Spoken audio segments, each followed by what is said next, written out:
Mga balitang pantalan, ihahatid namin sa inyo. Mula rito sa Eva Macapagal Cruise Terminal, ako si Zeus Legaspi. At ito ang Ronda Pantalan.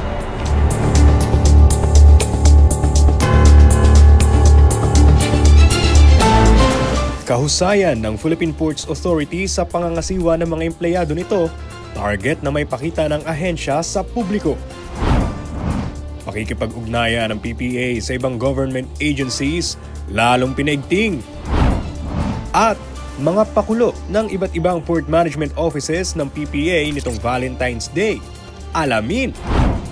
Lahat ng yan at iba pa dito lang sa Ronda Pantalan.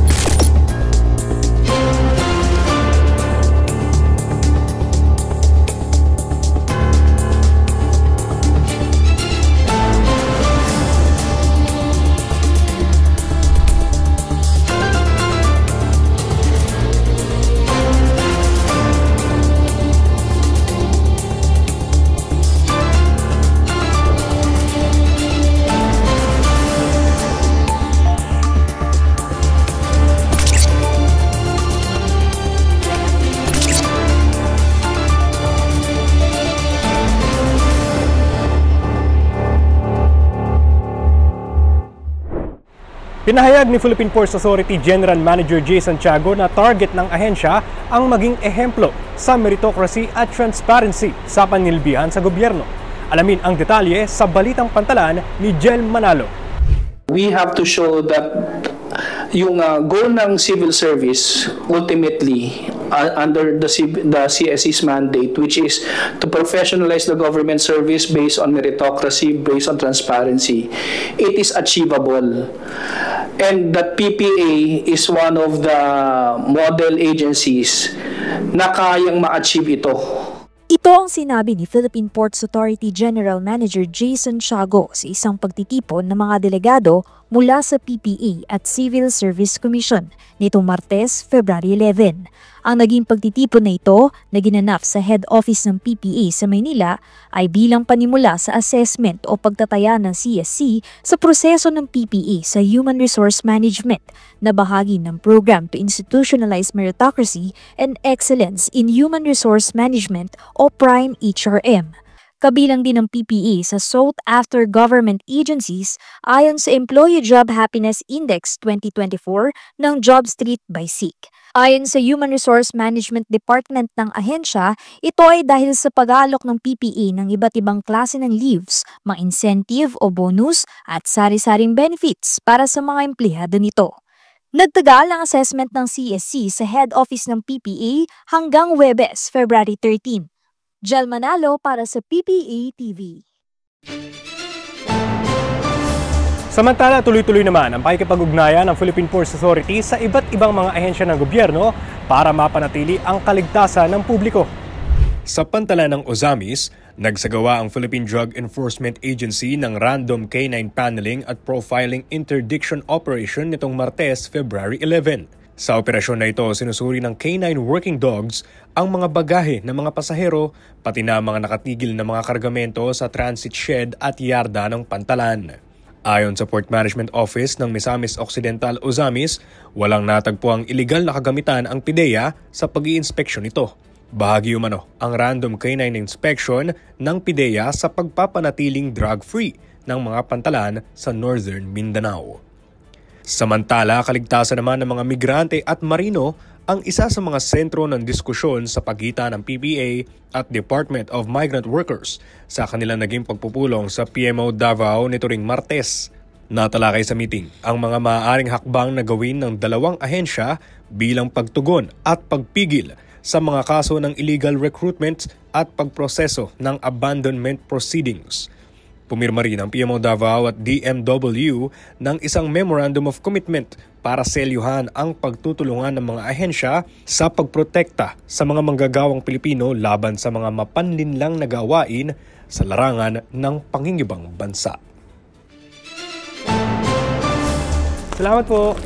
Talaga namang love is in the air at the pier mga kapantalan. Kaya naman, sari-sari mga pakulo ang ginawa ng mga Port Management Office ng PPA. Kung ano-ano ang mga ito, tinampok sa pantalan.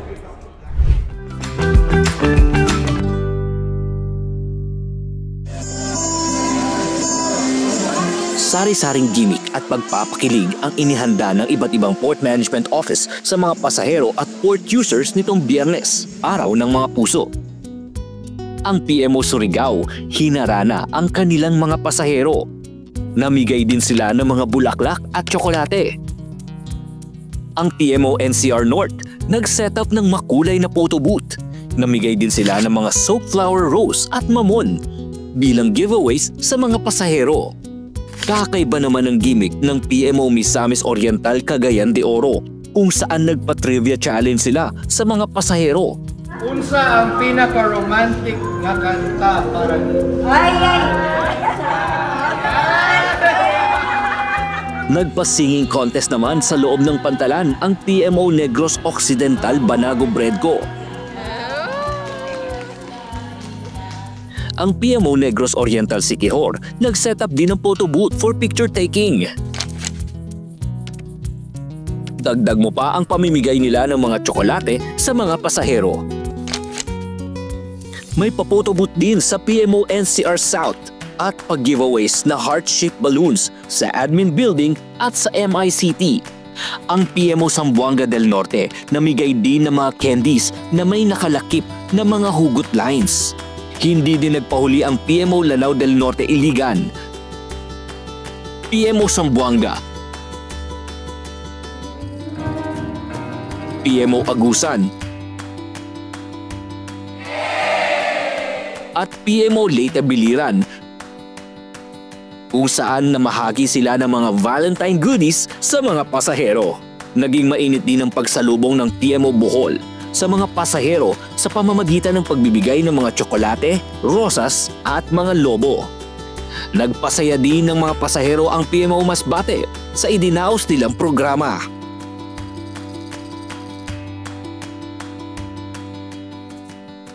Naghandog din ng Valentine's program ang PMO Bataan at ibinida ang kanilang Freedom Wall at free legal consultation.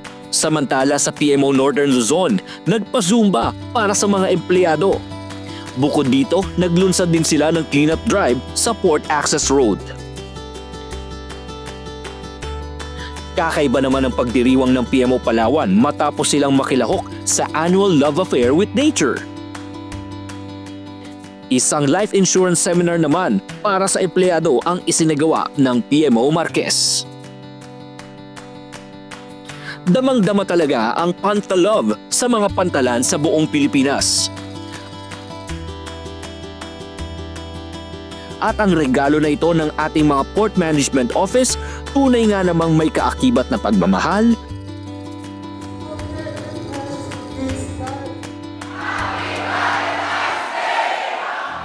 pagmamalasakit at aruga sa ating mga kababayan.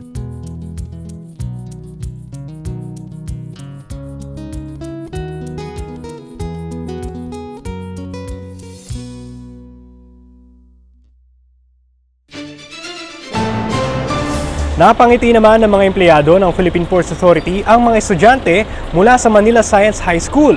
Kung paano, alamin sa pagronda ni Karen Ancheta. Kung dati ay halos walang laman ang kwartong ito, sa bago at maaliwalas na building ng Manila Science High School, ngayon ay meron na itong sari-saring mga kagamitan na makatutulong sa pag-aaral ng nasa 500 na mga estudyante nito. Mababakas sa mukha ng mga mag-aaral ang saya ngayong mas marami na silang magagamit na mga upuan, lamesa, computer, printer at iba pang mga kagamitan na idonate ng Philippine Ports Authority. Nagsagawa ng donation drive ang mga empleyado ng PPA Head Office sa Manila Science High School bilang tugon sa sulat na ipinadala ng eskwelahan sa ahensya noong nakaraang taon kung saan sila ay nanghihingi ng mga karagdagang kagamitang pang-opisina para sa kanilang mga bagong classroom. Parte rin ang donation drive na ito na selebrasyon ng 37th anniversary ng Pambansang Tilig at Lakas sa Pantalan na isang PPA Employees Union. Sana po ang aming tulong ay makakatulong rin sa kanila sa kanilang pag-aaral at sana ay tanungin nila ito na regalo hindi lang ngayong Valentine's Day para rin sa upcoming at saka iba pang generations. Isa si Arkin na isang grade 12 student sa mga makagagamit ng mga idinonate ng ahensya. Anya, magiging mas madali na ang pag-aaral nila sa tulong ng mga computer na handog ng PPA. On behalf of all the students of Manila Science High School, we would like to thank the Philippine Ports Authority for this generous donation. This will really help us to advance our learnings and maximize our potentials towards sustaining our long-standing tradition of excellence. Labis din ang pasasalamat ni Mark Hill Tabor na principal ng paaralan sa tulong na ibinigay ng PPA. With this, it will really be maximized to teaching and learning. Rest assured that it will be really used for that particular purpose where it was the reason why it was donated to the school. Ang donation drive na ito ay isa lamang sa mga inisyatibo ng PPA sa pagtulong sa mga komunidad na malapit sa mga pantalan bilang bahagi ng corporate social responsibility ng ahensya. Bagamat ito ang unang donation drive na isinagawa ng empleyado ng PPA Head Office ngayong taon, sinisigurado nilang hindi ito ang huli. Mula sa Manila Science High School, Karen Ancheta para sa PPA TV. Isang port educational tour ang isinagawa sa Port of Dumaguete para sa mga estudyante mula sa iba't ibang mga paaralan sa Negros Oriental, Siquijor. Ang detalye sa pagronda ni Lovely Andoy. Mababakas sa mukha ng mga estudyanteng ito ang excitement habang naglilibot sa Port Management Office ng Negros Oriental, Siquijor bilang bahagi ng Port Educational Tour na pinangunahan ng PMO. Ang dalawang ito tila ba nag-advance celebration pa ng Valentine's Day sa pantalan.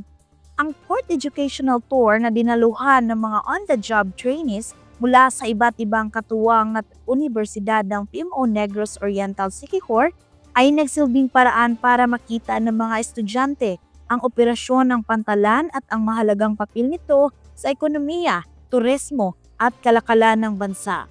Kabilang sa mga dumalo sa tour ay mga estudyante mula sa Silliman University, Negros Oriental State University, Asian College, Ongchiti High School at Colegio de San Pedro Recoletos. Ayon sa PIMONOS, patuloy silang nagsusulong ng ganitong mga programa upang bigyan ng di-kalidad na karanasan ang mga kabataang maging bahagi ng sektor ng port management. Mula sa Port of Dumaguete, ako si Lovely Andoy para sa PPA TV. Isang dekada ng paninilibihan sa publiko ang ipinagdiwang ng mga kawani ng Port Management Office, Marinduque, Quezon. Ang naging mga aktibidad sa isang linggong pagdiriwang na ito sa pagronda ni Justin Vargas. Lunes, February 3 sinimulan ang selebrasyon sa pamamagitan ng misa na sinundan ng motorcade at opisyal na pagbubukas ng PMO Marquez Bazaar. Nagkaroon din ng General Assembly kung saan nabigyan ng pagkakataon ang mga empleyado ng PMO na makilala ang isa't isa at magkaroon ng sapat na kaalaman sa trabaho at mga polisiya sa pantalan. Sa mga sumunod na araw, physical activities naman ang pinagtuunan ng pansin ng PMO, kabilang na dyan ang patimpalak sa basketball, volleyball at bowling, pagsusumba at palarong lahi. Sa huling araw ng selebrasyon, opisyal na inilunsad ang kauna-unahang Recognition and Reward Management Program ng PMO na binansagang PR Awards o PMO Marquez Impressive Employee Recognition Awards. Layunin nitong bigyan ng pagkilala ang mga manggagawa ng PMO na nagpamalas ng kahusayan sa kanilang trabaho. Ginawaran din ang mga empleyadong may 10 taon nang nagsisilbi sa PMO Marquez sa ilalim ng gawad lingkod. Mula sa PMO Marquez, ako si Justin Vargas para sa PPA TV. At yan ang mga balitang amin nakalap sa pagronda sa mga pantalan sa nagdaang linggo. Manatili nakatutok sa official social media pages ng Philippine Ports Authority para maging updated sa mga kaganapan sa pantalan. Muli mula rito sa Eva Mapagal Cruise Terminal, ako si Zeus Legaspi. At ito ang Ronda Pantalan.